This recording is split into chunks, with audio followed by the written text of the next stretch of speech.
다 은혜 받으세요. 건강하세요. 잘 되기를 축원합니다. 할렐루야. 오늘 시편 123편 1절로 3절, 개인적으로 제가 참 좋아하는, 암송하는 말씀입니다. 우리 시편 123편, 오늘 이 말씀 가지고 우리 주님께서 여러분과 저에게 새로운 은혜를 주시기를 기도합니다. 우리 123편 1절로 3절 같이 소리내서 읽습니다. 시작. 하늘에 계시는 주여, 내가 눈을 들어 주께 향하나이다.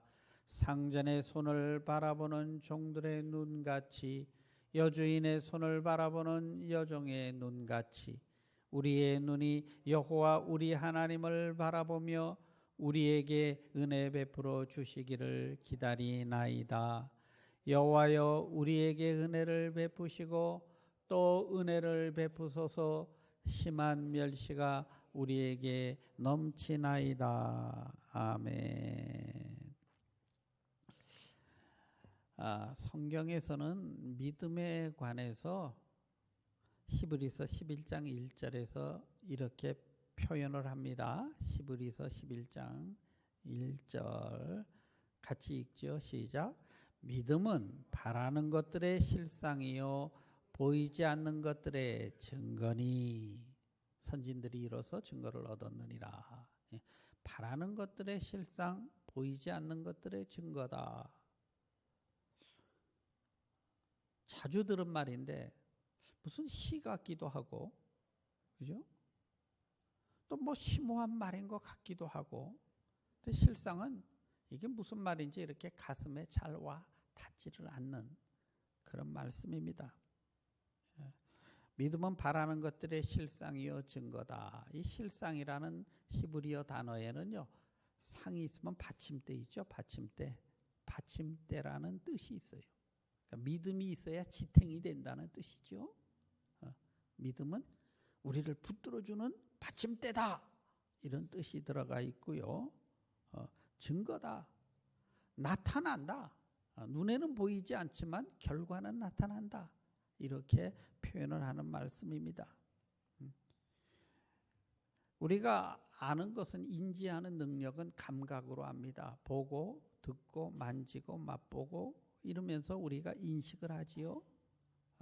이것은 육적인 인식이에요. 그래도 우리가 가만 서로 통하는 사이가 있어요. 말하지 않아도 아는, 그죠? 마음과 마음이 통하는 그런 마음의 단계가 있고, 더 들어가서 영감이라는 게 있어요. 영감하니까 옆에 분 쳐다보는데 그런 영감 말고 영적인 어떤 표현할 수 없는 그런 영감이라는 것이 있습니다. 왜? 우리는 하나님의 자녀로 지음을 받았기 때문에 어떤 그 영감이라는 것이 있지요. 이 영감은 우리가 믿어야만 느껴지는 거예요. 사람이 참 묘합니다. 그래서 사람은 겪어봐야 안다 그래요. 제가 질문합니다. 겪어보니까 알겠습니까? 겪어봐도 몰라요. 남편 그렇게 오랫동안 겪어봤는데 몰라요, 솔직히. 하지만 사람은 영적인 존재이기 때문에 믿어줘야만 그 사람의 진가를 알게 될 때가 있어요. 믿어줘야 제 역할을 합니다. 아내가 남편을 믿어줄 때 그 남편의 진가가 나타나기도 하고, 남편이 아내를 믿어줄 때 그 아내에게 있는 뷰티풀한 어떤 그 정말 하나님이 주신 그런 좋은 것들이 나타나기도 해요. 진정으로 믿어주지 않으면 나타나지 않습니다. 그래서 믿는다는 것은 눈으로 볼 수 없는 것을 아는 방법이에요.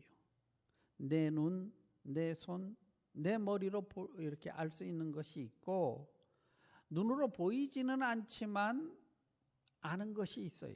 그런 차원을 말하지요. 이것은 믿는 것입니다.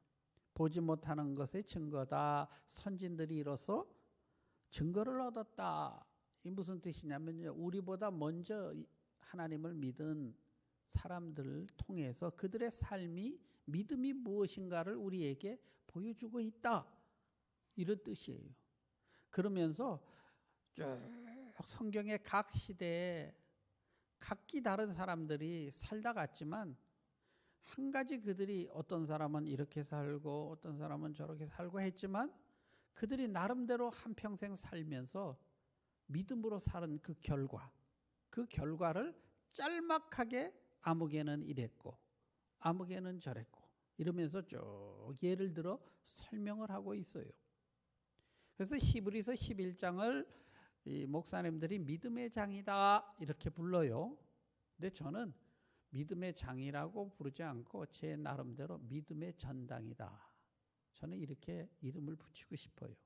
무슨 뜻이냐면 여러분 저 애나폴리스에 미 해군 사관학교를 한번 가면 그 아주 큰 본관 가운데 대리석으로 된 큰 홀이 있어요. 둥근 홀. 근데 그 벽에 보면 역대 미국의 해군 제독들 그리고 훈장을 탄 해군들, 전사자들, 뭐 하여튼 그들의 그 이름과 어떤 사람은 동상, 어떤 사람은 명패, 그리고 짤막한 그런 그들의 그 내용이 거기에 쭉 이렇게 붙어 있습니다. 그래서 히브리서 11장을 여러분이 그렇게 보시면 돼요. 천국 가서 우리가 어떤 이런 큰 홀에 들어갔는데 그 믿음으로 살다간 사람들의 이름이 이 사람은 이렇게 언제 살았는데 이런 일을 했고 하면서요.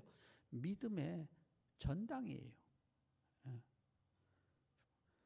그 내용이 히브리서 11장의 내용입니다. 성경에서 말하는 믿음은 우리 인간의 합리적인 논리의 결론이 아니에요. 하나님의 말씀에 기초된 것을 붙들고 살아간 사람들을 믿음의 사람이라고 말합니다.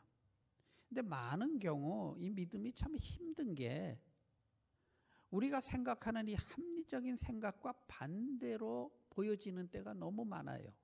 왜냐하면 하나님은 너무 크시고 너무 광대하시니까 그분의 수준의 말씀을 하면 우리에게는 이게 이해가 안 되고 받아들이기 힘든 그런 말씀으로 들릴 때가 대부분이에요. 그래서 믿음은 순종해야 이해가 되지. 이해하고 순종하려면 여러분이 거꾸로 하는 겁니다. 불순종이 돼요. 하나님 너무 크시니까. 제가 그런 예화를 얼마 전에 했죠. 저 광화문에 있는 이순신 장군의 동상을 개미가 하루 종일 걸어 다닌다고 그 동상을 알겠느냐? 왜? 동상이 너무 커. 개미한테는. 그래서 개미는 아무리 돌아다녀도 그게 동상의 모습을 몰라요. 하나님의 뜻이 이처럼 너무 커서 우리의 더듬어서 우리의 감각으로는 알 수가 없습니다. 하나님 크신 분입니다. 그래서 하나님의 말씀을 우리가 이제 순종하면 이게 괴로운 것이 거꾸로 보이기 때문에 괴롭습니다. 그래서 고린도후서 5장 7절에는 이런 말씀이 있어요. 고린도후서 5장 7절 시작.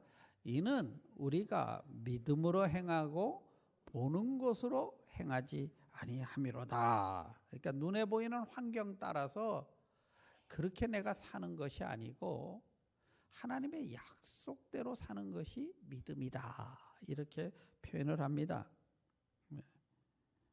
그래서 우리가 생각 없는 사람은 고민도 없지요. 믿음 없는 사람은 갈등도 없어요. 믿지 않는데 무슨 갈등이 있습니까? 믿으니까 갈등을 하는 거예요. 이 말씀을 내가 이 현실 속에서 어떻게 순종할 것인가? 여기에 갈등이 생기는 것이지요. 우리 흔히 이스라엘의 시조인 아브라함을 말할 때 믿음의 조상 아브라함이다. 이렇게 이름을 붙입니다. 왜냐하면 그가 환경을 따라간 것이 아니라 하나님의 약속의 말씀을 따라갔기 때문에 우리는 믿음의 사람이다. 이래요. 아브라함이 75세 때 갈대아 우르를 떠나 내가 너에게 지시하는 땅으로 가라. 내 자손이 하늘의 별과 같이 많아져서 민족을 이루고 세상 모든 민족이 너의 후손으로 말미암아 복을 받게 하겠다 하는 엄청난 약속을 합니다. 근데 아브라함은 그게 무슨 뜻인지 몰랐어요. 그냥 자식이 없는데 자식 준다니까 그거 하나 붙들고. 근데 이게 쉽지가 않습니다. 그 옛날에 그 나이에 알지도 못하는 세상을 향해 간다는 것 쉽지 않지요. 우리는 본능적으로 이렇게 used 된, 우리가 잘 아는 게 편안하지 모르는 것, 생소한 것은 우리에게 불편하게 느껴져요. 근데 한 번도 알지 못하는 미지의 세계로 떠나라. 그래서 이 믿음의 생활이라는 것이 참 모험이 있게 되는 것이 그 이유입니다. 쉽지는 않습니다. 하던 사업도 정리해야지. 더군다나 부모님도 살아계시지. 못 가지요. 한 5년 민기적 때요. 그러다가 이제 부모님이 돌아가시고 나서 80세에 드디어 갈대아 우르를 떠나서 하나님 인도하는 땅으로 가기 시작해요. 그게 이제 믿음 생활의 시작이 됩니다.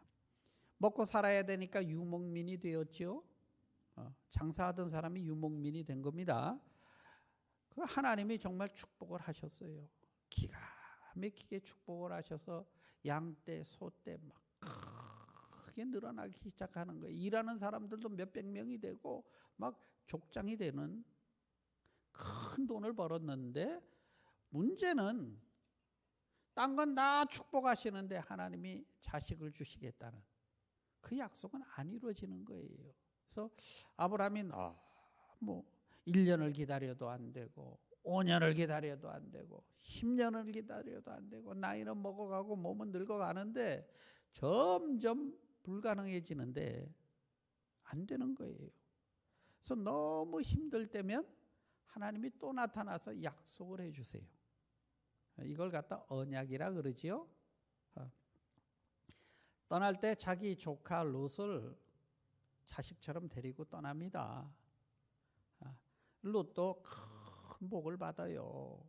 그래서 여러분, 복 있는 사람은요, 복 있는 사람과 함께 어울립니다. 시험 드는 사람은 꼭 시험 드는 사람 옆에 있어. 신기하고 놀라워. 여러분에게 그런 인복이 있게 되기를 주의 이름으로 축원합니다. 육적인 것도 그렇고요, 영적인 원리도 마찬가지예요. 이 롯이 자기 삼촌하고 있으니까 큰 부자가 돼요. 근데 이제 이 돈 때문에 또 마음이 상하지요.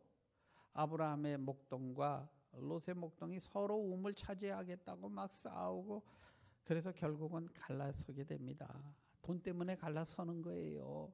자식같이 여기던 조카가 돈 때문에 떠나갑니다. 얼마나 마음이 아팠겠어요. 그때 하나님이 또 나타나시죠. 그래서 아브라함아, 네 땅 동서남북 바라봐라, 밟아봐라. 내가 반드시 이 땅 너와 내 후손에게 준다. 그렇게 위로를 하세요. 그러면 주셔야 되잖아요. 15년이 지났는데도 안 주셔. 15년. 그래서 하나님이 나타나니까 아브라함이 이래요. 아유 하나님, 이제 이 나이에 무슨 자식을 낳습니까? 그냥 저 엘리에셀이나 내가 저놈아 양자 삼을 테니까 쟤나 좀 축복해 주시고 그랬으면 좋겠습니다. 이래요. 꼭 우리의 모습이죠. 그랬더니 하나님이 아니다. 나는 한 번 약속하면 변치 않는 하나님이다. 반드시 너에게 자식을 줄 거다. 그러면서 너랑 나랑 약속하자. 자, 재물을 아주 암소, 암양, 숫, 염소, 비둘기 다 조각을 떠서 제단에 쌓아놔라. 내가 너랑 약속하겠다. 이 횃불 언약이에요. 그래서 아브라함이 정성스럽게 재물을 쌓아놨는데 하나님이 안 와. 기다려도 안 오고, 오라는 하나님은 안 오고 새들만 잔뜩 달려들어서 새 쫓느라고요. 아브라함이 막 이러고 아주 새 쫓다가 지쳤어요. 그러고 어두워지니까 이제 아브라함이 지쳐서 막 조는데 그때 횃불로 나타납니다. 횃불이 휙 지나가면서 하나님이 약속을 하시지요.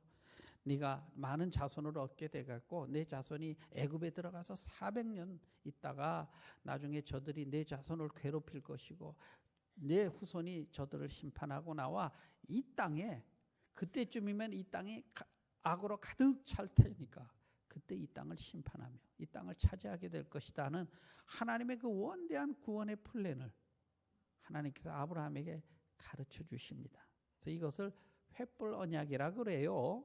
이것은 뭐 굳이 오늘날 상징적으로 표현한다면 성령의 언약이 되겠어요. 성령께서 오시면 우리에게 그분의 뜻을 밝히 가르쳐 주십니다.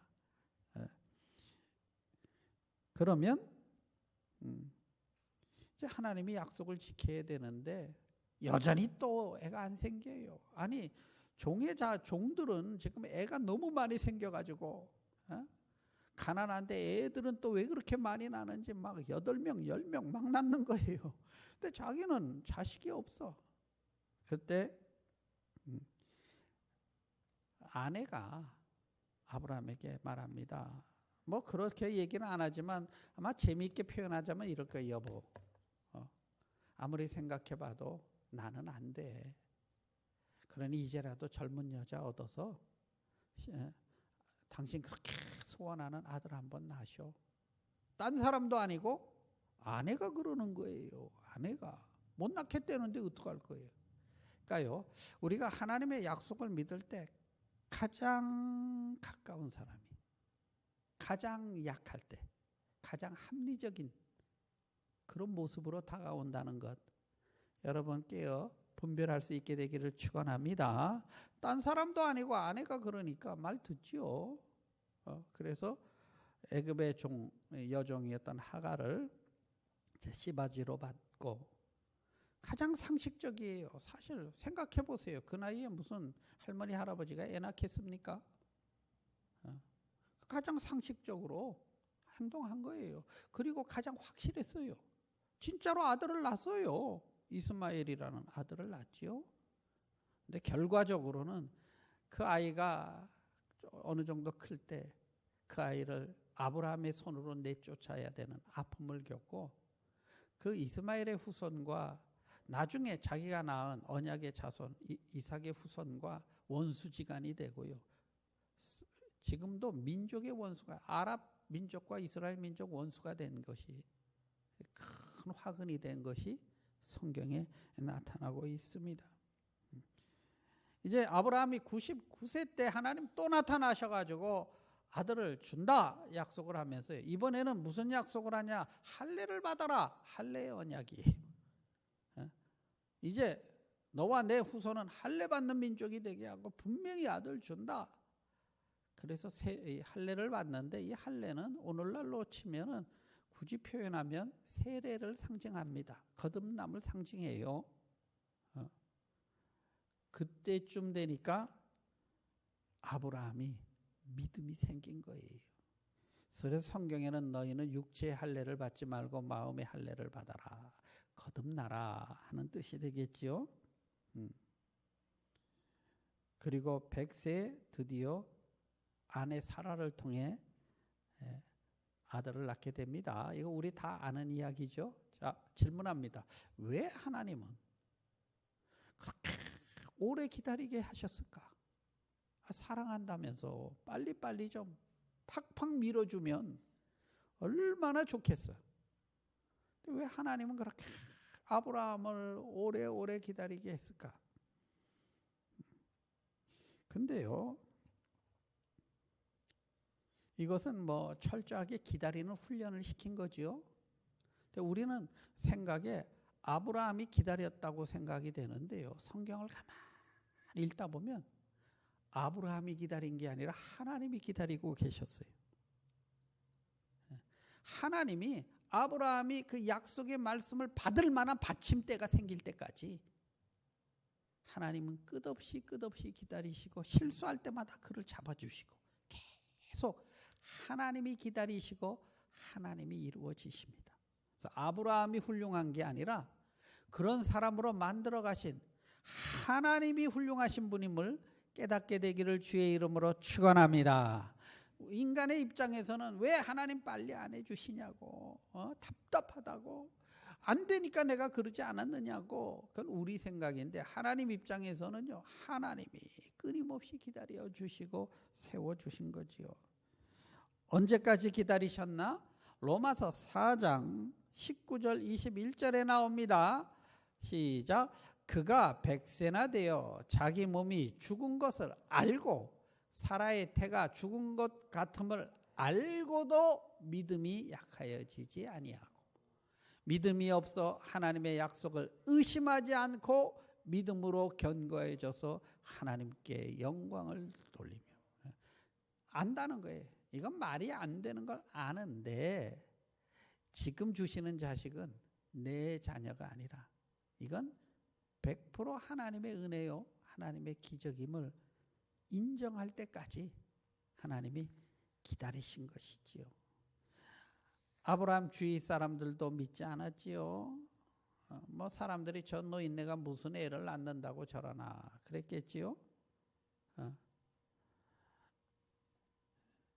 성도 여러분, 그러나 아브라함이 나중에 계속 하나님이 언약을 주시고 붙들어 주시니까 믿음이 확실해졌다고 성경은 말합니다. 우리 이사야서 30장 18절 한번 같이 읽을까요? 시작. 그러나 여호와께서 기다리시나니 이는 너에게 은혜를 베풀려 하시며 일어나시리니 이는 너희가 긍휼히 여기려 하심이라. 대저 여호와는 정의의 하나님이시라. 그를 기다리는 자마다 복이 있도다. 하나님이 기다리셨다는 거예요. 하나님은 또 기다리시고. 왜? 약속했던 축복을, 그 축복이 엄청난 축복이거든요. 세상 민족을 구원하는 그런 큰 축복이기 때문에 하나님은 그걸 받을 만한 받침대가 있을 때까지 하나님은 기다리셨어요. 그러고 보면 믿음 생활이란 뭐냐?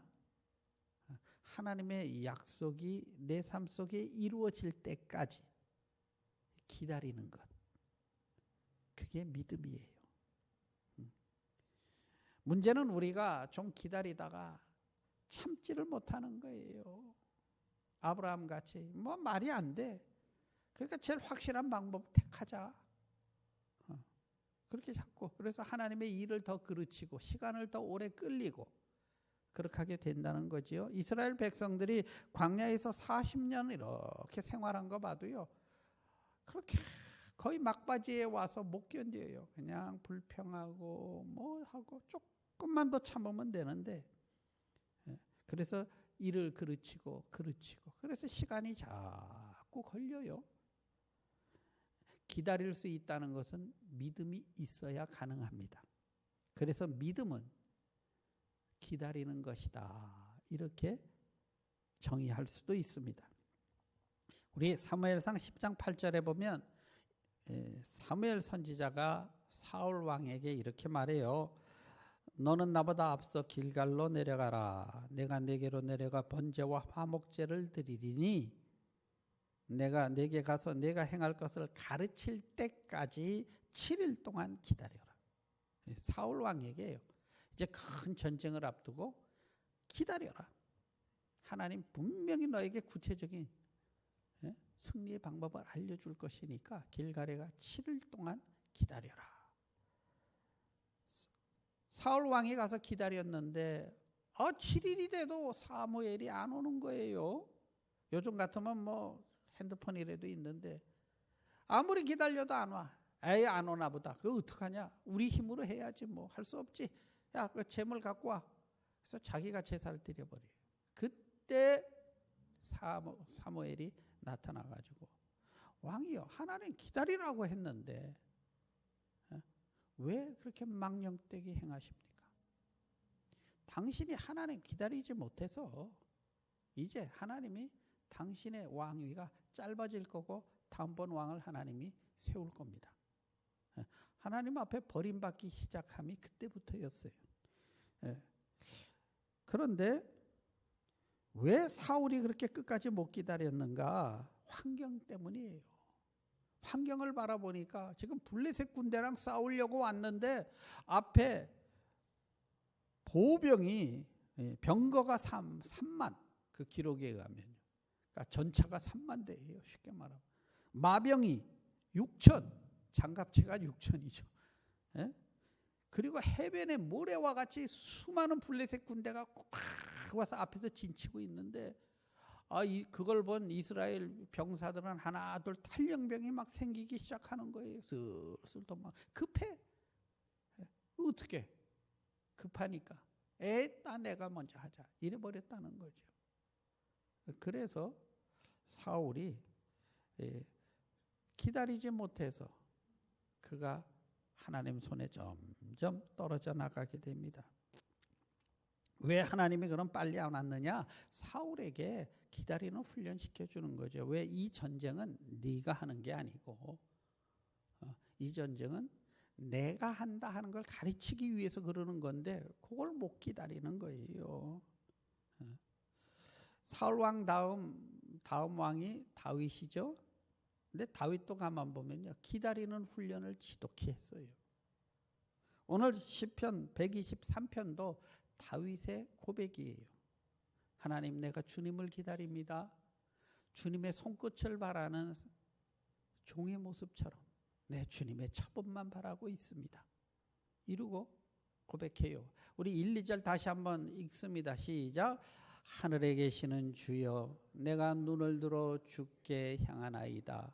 상전의 손을 바라보는 종들의 눈같이, 여주인의 손을 바라보는 여종의 눈같이 우리의 눈이 여호와 우리 하나님을 바라보며 우리에게 은혜 베풀어 주시기를 기다리나이다.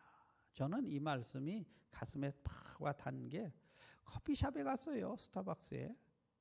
근데 어느 백인 둘이, 젊은 사람들이 개를 끌고 와가지고 옆에 앉혀놓고 둘이서 얘기하고 뭐 샌드위치를 먹는지 뭐 커피 마시고 하는데, 그 개가 딱 앉아갖고 뭐만 쳐다봅니까? 주인의 손만 쳐다보는 거예요. 이렇게 입을 넣으면 손만 쳐다보고 있더라고요, 개가. 그래서 내가 개가 주인의 처분만 바라보고 있는 거죠. 지금 철저하게. 마치 그런 배고픈 종이 주인의 손을 쳐다보듯 내가 주님의 처분만 바라봅니다. 이게 남의 얘기니까 쉽지요. 그죠? 정말 그 입장에서 그 하나님의 처분만 바라본다는 게 얼마나 힘이 든지 몰라요. 믿음은 하나님을 바라보고 의지하는 거예요. 이런 훈련을 받았기 때문에 다윗은요, 어떤 경우도 환경을 바라보지 않고 그는 하나님만 바라봤어요. 그래서 전쟁은 하나님께 속한 것이니, 다윗의 고백이에요. 저들은 말을 의지하고 병거를 의지하나 나는 만군의 여호와 하나님의 이름을 의지하며 말을 달립니다. 그리고 실제로 그랬어요. 그는 전쟁에서 이기면 전리품.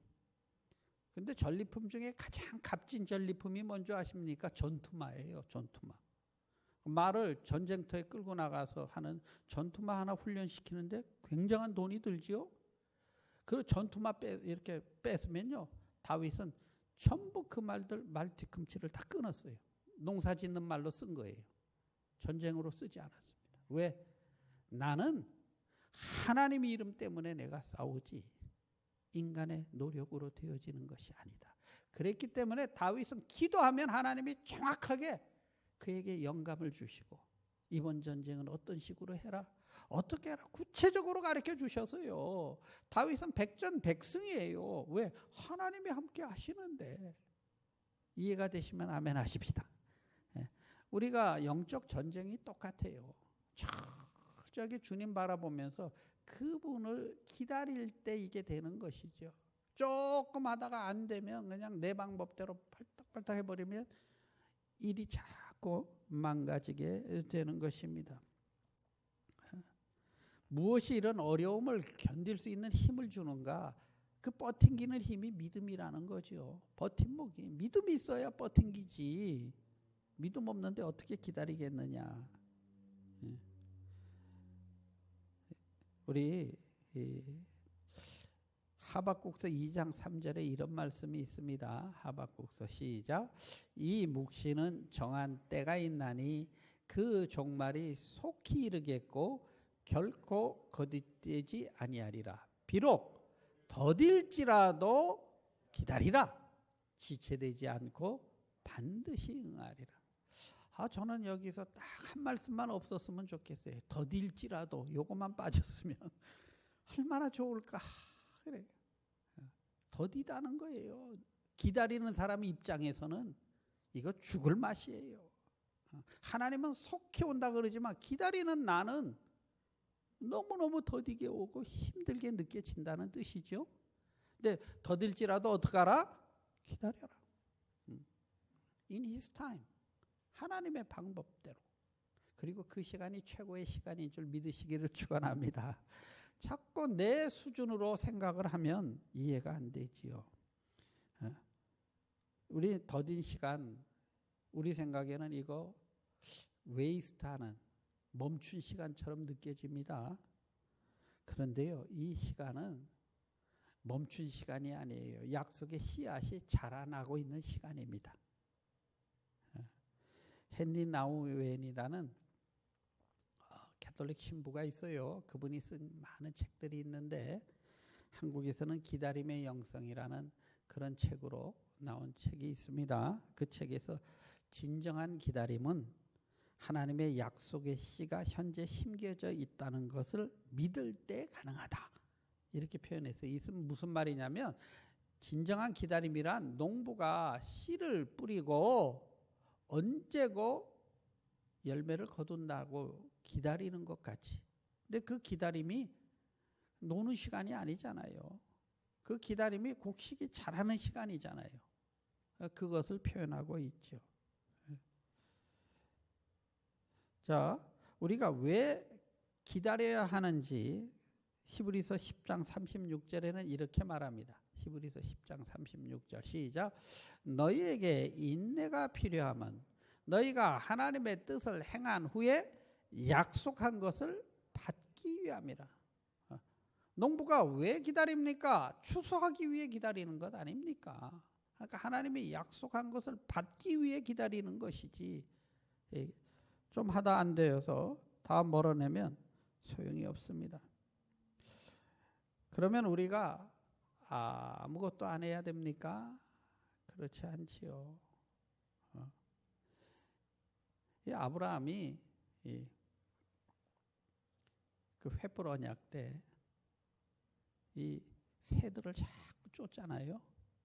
오라는 하나님은 안 오고 새만 오고. 이게 영적으로 이렇게 해석을 해보면요, 우리 예배드리면서 은혜 좀 받으려고 하는데 자꾸 뭐 은혜는 안 되고 잡생각만 드는 거예요. 그냥 자꾸 새들이 와가지고. 그래서 내가 오늘 올 때 오븐을 끄고 왔나? 차고는 내가 닫고 왔나? 자꾸 이런 생각 들잖아요. 그죠? 그와 같은 원리지요. 그래서 기다릴 때는 그냥 가만 앉아 있는 게 아니라 싸움이에요. 영적 싸움. 승리할 수 있게 되기를 축원합니다. 몰아내는 거지요. 부정적인 생각들을 자꾸 몰아내고 하나님 앞에 예배 못 드리게 하는 것들을 몰아내고, 이게 영적 싸움이라고 생각하시면 됩니다. 가만히 있는 게 영적 싸움은 아니에요. 요셉이 종으로 팔려갔죠. 그저 울면서 꾹꾹 참고 있었습니까? 아니죠. 그는 자신에게 보여준 그 약속의 꿈을 붙들고 그는 최선을 다했어요. 얼마나 열심히 일했으면 거기에 그 집 집사장이 되었겠습니까? 총책임자. 그런데 또 억울하게 감옥 가지요. 거기서 신세 한탄하고 울고 그러지 않았어요. 더 열심히 했어. 그랬더니 간수장이 아주 아이고 잘됐다 네가 좀 맡아라 해가지고 그 심부름 거기서 혼자 다 하고요. 그렇게 했어요. 근데 나중에 이제 하나님이 꿈을 주시고 해석하게 하는 능력을 주시고 해서 바로 앞에 쓸 때 꿈 해몽에서 국무총리가 된 게 아닙니다. 거기서부터는 실력으로 됐어요. 성경에 나와요. 그 사람들이 보고 야 너와 같이 그렇게 실력 있는 자를 우리가 어디서 구하겠냐? 네가 해라. 만장일치로 뽑았대. 그러면 그 능력 어디서 생겼습니까? 집사장 할 때 다 맡아서 살림을 해보면서 배운 거죠. 또 정치는 어디서 배웠습니까? 감옥에서 배웠지요. 이렇게 하면 그 억울한 사람들 많이 생기고 하는 거. 국무총리 자리가 아무나 앉는 자리입니까? 노예 출신이 거기를 어떻게 앉아요? 실력이 있었던 거예요. 그 실력은 기다리는 동안 쌓여진 것입니다. 준비가 된 것이죠. 성도 여러분, 결론을 맺습니다. 신앙은 뭐다? 기다립니다. 기다리는 동안은 그냥 놀고 있는 거다? 아니, 주어진 환경 속에서 이해는 안 되지만 최선을 다하는 거예요. 할렐루야. 사도 바울이 그랬죠.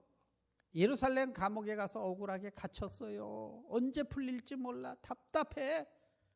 그래서 그가 울며 그냥 있었습니까? 아니죠. 예루살렘 감옥에 있을 때 그가 누가를 불러가지고 가르쳐 주면서 쭉 이렇게 그래서 누가복음이라는 복음서가 성경에 나옵니다. 이번에 로마 갔죠. 로마에서 또 잡혔죠. 또 갇혔죠. 답답하지요. 어떡합니까? 편지라도 쓰잖아요. 이게 옥중서신 아닙니까?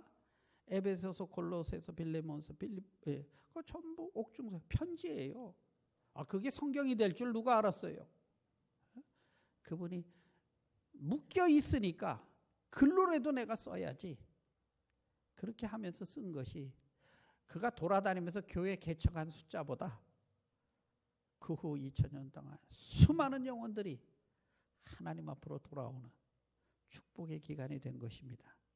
할렐루야. 그 기다림의 기간은요, 하나님의 특별한 섭리가 있는 기간이에요. 믿으시기를 축원합니다. 제가 감히 무슨 바울 사도 흉내내는 것 같아서 그런 뜻으로 하는 얘기는 아닙니다만, 제 성격도 제가 돌아다니기 좋아하지 앉아서 글 쓰고 이런 체질이 아니거든요. 근데 정말 어려울 때, 답답할 때, 너무 힘이 들 때면 새벽 2시에 나와서 혼자 기도를 적었어요. 쭉 적다가 그 다음에 그냥 생각나는 것들 이렇게 적고 했어요. 그런 조각글들이 나중에 책이 되더라고요. 지난번에는 첫 번째 책은 그 책 때문에 제가 저는 한국에서 예수 믿던 사람이 아니니까 아무런 연결이 없거든요. 그 책 때문에 제가 한국에 교회 한 20군데를 제가 부흥회를 하게 됐어요. 그리고 여기 사시는 어느 분이 딸이 자기 엄마한테 그 책을 중국 연변에 있는 조선족인데 그 어머니가 50대 중반 당시에 소아과 여자 의사였어요. 어머니한테 보냈어요. 그 어머니가 딸 보러 왔겠지만 본인 말로는 저를 찾아왔대요. 저를 보러. 그러면서 어떻게 하나님이 당신은 이렇게 옆에 있는 것처럼 말을 하냐. 도무지 이해가 안 돼서 만나보고 싶어서 찾아왔대. 그분하고 제가 4개월 성경 공부하고 그분 우리 교회에서 세례받고 갈 때 개인적으로 저한테 선교사로 그분 안수받고 갔어요. 내 평생 중국에 돌아가서 남은 생에 내가 전도자로 살겠노라고. 정말 하나님은 손해 안 보십니다. 할렐루야. 그리고요, 이번에도 좀 힘든 일이 있었어요. 제 딴에는. 그래서 또 뭐 이것저것 쓰다가 그걸 보냈더니 또 책을 출판해 준대요. 그래서 7월 8일 날 이번에 두 번째 책을 또 출판하게 됐습니다. 저는 뭐 그거 가지고 제가 바라는 소원은 될 수 있으면 종교적인 언어를 제가 거기다 안 쓰려고 그래요. 그냥 재미있게 하려고. 하지만 그걸 통해서 한 사람이라도 저는 주님 앞에 오기를 진심으로 기도합니다. 하나님 손에 안 보신다는 거예요. 우리가 기다리지 못해서 자꾸 하나님의 일을 망가뜨립니다. 신앙은 기다림이 첫 번째 훈련이에요. 다시 한번 말씀드립니다. 믿음은 뭐라고요? 첫 번째가 기본적인 게 기다림이에요. 그분의 말씀을 신뢰하고, 내 생각에는 이게 뭐 거꾸로 나가고 뭐 안 되는 것 같고 너무너무 힘들어도 선하신 하나님이 분명히 성경에 그렇게 약속했으면 천지불변해도 뭐 어때도 그 말씀대로 될 줄로 믿습니다. 이러고 나가는 게 신앙생활이고요. 그게 영적 싸움이에요. 다윗처럼 성전에 올라가 하나님을 바라보도록 하셔야 합니다. 자꾸 사람 바라보면요 실망해요. 여러분 교회 와서요 자꾸 사람 쳐다보면 시험 듭니다. 나는 이만큼 했는데 저 사람은 저렇게 하고, 이래서 시험 드는 거예요. 내가 지금 하나님 손길만 바라보고 있는데 뭐 딴 거 볼 정신이 없지요. 지금 하나님 약속만 바라보고 다윗이 그래서 승리한 거예요. 그렇게 승리할 수 있게 되기를 주의 이름으로 축원합니다. 우리 기도하십니다. 참 좋으신 하나님 아버지, 얼마나 감사합니까?